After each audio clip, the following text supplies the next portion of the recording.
أعوذ بالله من الشيطان الرجيم. بسم الله الرحمن الرحيم.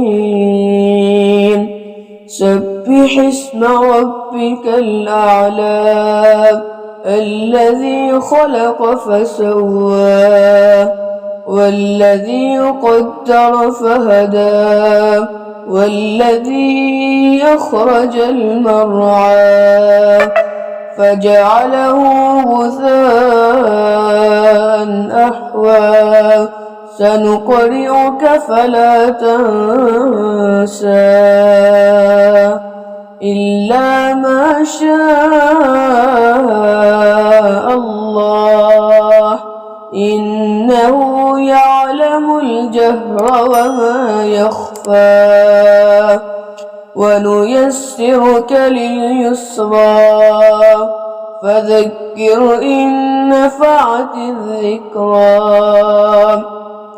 سيذكر من يخشى ويتجنبها الأشقى الذي يصلى النار الكبرى ثم لا يموت فيها ولا يحيا قد أفلح من تزكى وذكر اسم ربه فصلى بل تؤثرون الحياة الدنيا والآخرة خير وأبقى إن هذا لفي الصحف الأولى صحف إبراهيم وموسى صدق الله العظيم.